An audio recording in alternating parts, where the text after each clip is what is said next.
How to use Meta AI in Messenger group chat.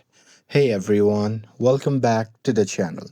In today's video, I'll show you how to use Meta AI in Messenger group chat.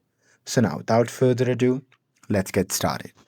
So here, first thing first, open the Messenger app on your phone and make sure that you're logged in to your account. And now here, once you're inside the app, then what you can do is simply open the group chat where you want to use the Meta AI. So here, simply open the group chat, and here, once you're inside it, just tap on the plus icon shown in the bottom left side of the screen. And now here from the pop-up menu, simply tap on Meta AI option.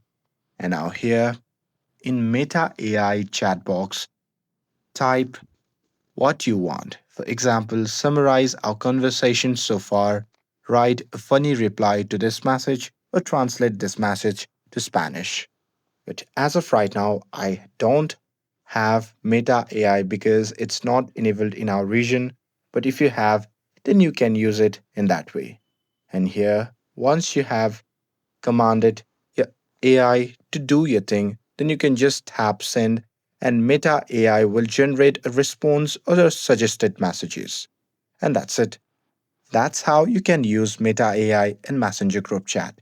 With this, if you found this video helpful, then don't forget to like, share, and subscribe to get updated for more videos. Thanks for watching, and I'll see you in the next video.